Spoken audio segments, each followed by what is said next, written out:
are here at Cotabato Foundation College of Science and Technology. And we are Unit 2! Ako nga po pala si Rizel L. Alba at nandito po kami sa office ng BEd para pakipanayamin si Ma'am Norjana para itanong kung ano nga ba ang kanyang idea patungkol sa curriculum. Magandang umaga po, Ma'am Norjana. Okay, good morning. So, ang first question lang po namin para sa inyo is, ano nga po ba ang curriculum para sa inyo? Okay, so pag sinabi natin curriculum, it is a set of educational plan. Ibig sabihin, nandyan yung mga, nakalagay dyan sa curriculum, yung mga tinuturo natin sa mga bata. Like the content, the topics, and the subject. And also, nakalagay din dyan sa curriculum kung paano natin ituturo yun sa mga bata. Like the approach ng teacher sa mga bata, yung mga strategies, yung mga techniques na gagamitin nila to deliver the content. And dyan sa curriculum, nakalagay dyan yung lahat ng mga gagawin ng mga bata. Yung mga practices, yung mga project, yung mga discussion. And of course, nakalagay din doon sa curriculum yung intended outcome na kailangan ma-acquire ng mga bata. And pag sinabing curriculum, hindi lamang sa loob lamang ng classroom, but also outside the school, outside the classroom.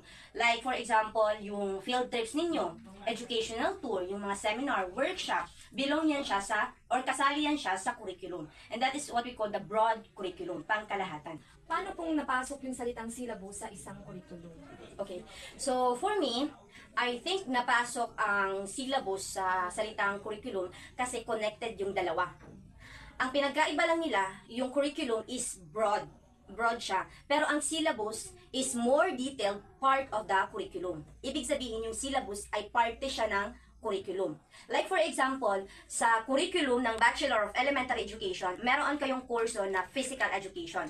So sa Physical Education, yun yung gagawa ng syllabus. So sa syllabus na yan, nandoon nakalagay yung lahat ng content ng Physical Education, lahat ng mga ituturo or lahat ng topics ng Physical Education. Nandoon din kung paano itinuturo yun ng teacher, like reporting, activities, and discussion. And of course, nandoon din yung mga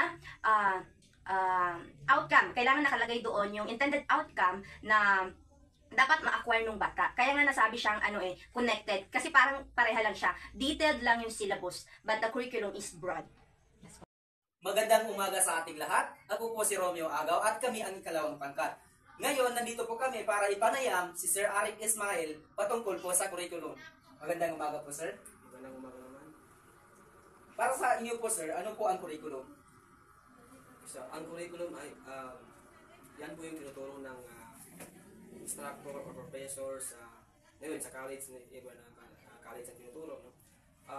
Yan yung tinuturo. Halimbawa sa akin is tinuturo ko is PE. So, yun na yung curriculum. No? Kung anong nilalaman ng aking subject, which is PE. Lahat ng PE subject is curriculum, part of the curriculum.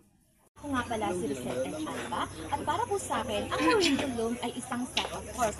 At para rin sa akin, ang curriculum ay isang guide ng isang teacher para malaman niya ano nga ba ang mga dapat niyang ituro sa isang estudyante.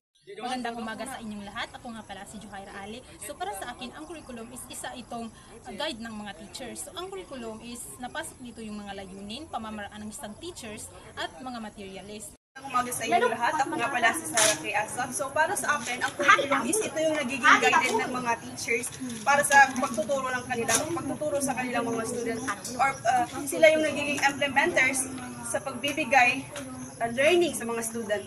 So ako nga po pala si Hasim Tali Ali. So ang curriculum para sa akin is isa itong gabay sa pagtuturo ng mga teachers para sa mga student.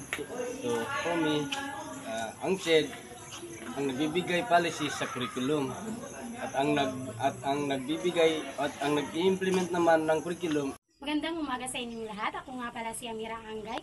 So base sa aking narinig sa mga sagot ng dalawang teachers is ang curriculum daw ay ito yung naglalaman ng content kung ano yung itinuturo natin sa mga estudyante. Good morning, ma'am. So curriculum is the outline of concept to be taught to students to meet their needs, to meet their concept standard, and also Lori Aratan Magala. So according sa mga teachers na na-interview namin kanina, ang curriculum daw is very broad, and ang curriculum is ito yung naglalaman siya ng content of the subject na ituturo nila sa mga students.